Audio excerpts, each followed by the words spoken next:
आज हमने कुछ प्रॉब्लम्स को डिस्कस करना है।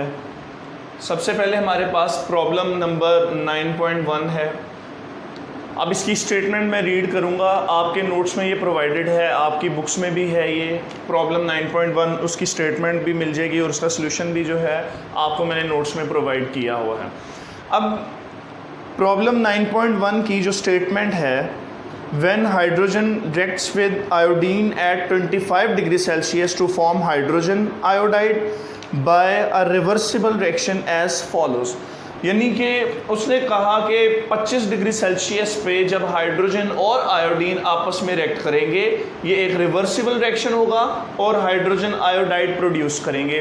अब हमने इस स्टेटमेंट में से ये कुछ डाटा जो है हमने यहाँ पे लिखा है, जिसमें हाइड्रोजन की मोलर कंसंट्रेशन की वैल्यू उसने 0.05 मोल पर डेसीमीटर क्यूबिक लिखी है और आयोडीन की मोलर कंसंट्रेशन जो है 0.06 मोल पर डेसीमीटर क्यूबिक है, हाइड्रोजन आयोडाइड की 0.49 मोल पर डेसीमीटर क्यूबिक है। अब हमने इसका सॉल्यूशन करना है। सॉल्यूशन में सबसे पहले हमने Kc लिखेंगे। Kc इसकी केमिकल इक्वेशन से लिखी जाती है। हमने इसकी Kc लिखी, ऊपर प्रोडक्ट्स हैं और नीचे रिएक्टेंट्स लिख दिए। जैसा कि हमने इक्वेशन से देखा कि हाइड्रोजन और आयोडीन है, वो हमने इसी तरह लिख दी उनकी मोलर कंसंट्रेशंस के साथ। इसके साथ कोफिशिएंट 1 है, उसकी पावर बना दी। और यहाँ पे हाइड्रोजन आयोडाइड जो है इसके साथ कोफिशिएंट 2 है, हाइड्रोजन आयोडाइड लिख के हमने कोफिशिएंट को किस में कन्वर्ट कर दिया, पावर में कन्वर्ट कर दिया। अब एज इट इज़ हमने हाइड्रोजन आयोडाइड की वैल्यू पुट कर दी, 0.49 मोल पर डेसीमीटर क्यूबिक है। जब हम ये 0.49 लिखेंगे और स्क्वायर ब्रैकेट यूज़ करेंगे, तब हमने कोई 7 यूनिट नहीं लगाना। फिर जब हमने हाइड्रोजन और आयोडीन की वैल्यू पुट की, यहाँ पे हाइड्रोजन की 0.05 मोल पर डेसीमीटर क्यूबिक है, आयोडीन की 0.06 है। अब ये जो स्क्वायर ब्रैकेट्स हैं, जैसा कि मैंने आपको प्रीवियस लेक्चर में बताया कि ये मोल पर डेसीमीटर क्यूबिक को ही रिप्रेजेंट कर रहा है। आप यहाँ पे चाहे स्क्वायर ब्रैकेट लगा दें या फिर आप इसका यूनिट लगा दें, बात एक ही है। तो जब मैंने यहाँ पे स्क्वायर ब्रैकेट्स यूज़ की हैं, तब मैंने मोल पर डेसीमीटर क्यूबिक यूज़ नहीं किया। अब देखें, ये जो स्क्वायर है ये इस अंदर वाली वैल्यू का भी है और इस ब्रैकेट का भी है। तो मैं अंदर वाली वैल्यू का स्क्वायर लेके उसे सेपरेट कर रहा हूँ और फिर मैं इस ब्रैकेट को ख़त्म करके यहाँ पे मोल पर डेसीमीटर क्यूबिक लिख रहा हूँ, क्योंकि मैंने आपको बताया था कि जो स्क्वायर ब्रैकेट है वो मोल पर डेसीमीटर क्यूबिक के इक्वल है। तो मैंने स्क्वायर ब्रैकेट्स को ख़त्म करके इनके यूनिट्स लिख दिए, उनका अलग स्क्वायर ले लिया, इस अंदर वाली वैल्यू का अलग स्क्वायर ले लिया। अब इसी तरह मैंने 1 मोल पर डेसीमीटर क्यूबिक ये और 1 मोल पर डेसीमीटर क्यूबिक ये, इन दोनों को आपस में इकट्ठा करके लिख दिया और इन दोनों का स्क्वायर आ गया। तो इन दोनों की अंदर जो वैल्यूज़ हैं उन्हें आपस में मैंने मल्टीप्लाई कर दिया। अब देखें, ऊपर भी इसका स्क्वायर है, नीचे भी इसका स्क्वायर है, ये दोनों वैल्यूज़ आपस में कैंसिल हो जाएंगी और यहाँ पे Kc आएगी 80। तो देखें बच्चे, जैसा कि लास्ट लेक्चर में मैंने आपको बताया कि जब एक ऐसी केमिकल इक्वेशन जिसकी दोनों साइड्स पे नंबर ऑफ मोल सेम हो, उसकी Kc का कोई यूनिट नहीं होता। बात खत्म हो गई।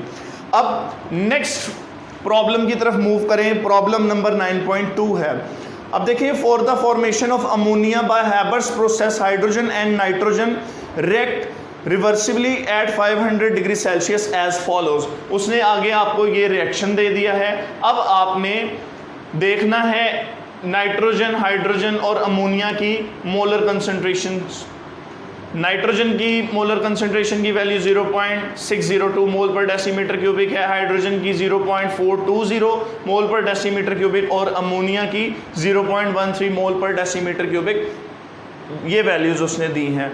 अब देखिए बच्चे, हमने सबसे पहले कौन सा प्रोसेस करना होता है, हमने सबसे पहले जो है इसके सॉल्यूशन में Kc लिखेंगे। Kc में प्रोडक्ट्स ऊपर, रिएक्टेंट्स नीचे।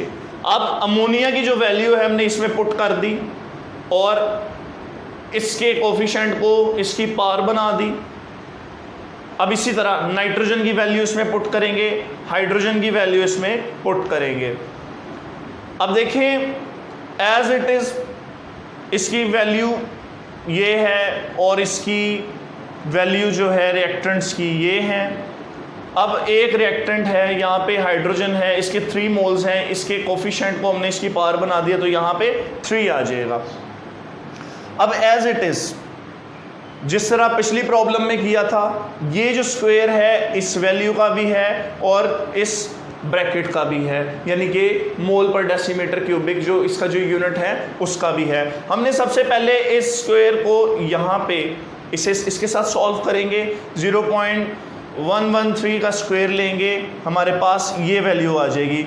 फिर हम रिएक्टेंट्स की तरफ मूव करते हैं। रिएक्टेंट्स में हमने 0.602 को मल्टीप्लाई कर देना है 0.420 के क्यूब के साथ, हमारे पास 0.0446 आ जाएगा। अब ये जो ब्रैकेट है ये भी यूनिट्स को रिप्रेजेंट कर रही है, ये भी और ये भी, तो हमने मोल पर डेसीमीटर क्यूबिक का यहाँ पे स्क्वायर ले लिया और नीचे जो है इसका मोल पर डेसीमीटर क्यूबिक जो क्यूबिक है उसका हमने क्यूब ले लिया और साथ इसको मल्टीप्लाई कर दिया तो हमारे पास पावर जो है 4 आ गई। अब देखें यहाँ पे जो पावर 2 है वो नीचे 2 के साथ कैंसिल होगी तो यहाँ पे हमारे पास मोल पर डेसीमीटर क्यूबिक का स्क्वायर बचेगा। हमने इस वैल्यू को इस पे डिवाइड कर दिया, ये आंसर आया 0.286। अब इस स्क्वायर को हमने अंदर ये मल्टीप्लाई किया मोल का स्क्वायर और डेसीमीटर क्यूबिक को 2 के साथ मल्टीप्लाई करेंगे तो dm-6 बनेगा।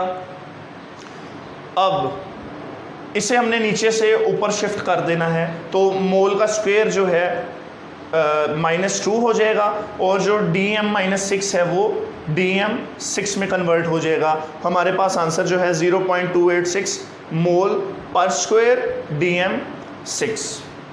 ये थी आज की हमारी एग्जांपल्स। अब नेक्स्ट आप लोगों ने एग्जांपल 9.3 जो है उसे खुद सॉल्व करना है और आप लोगों ने असाइनमेंट जो है भिजवानी है।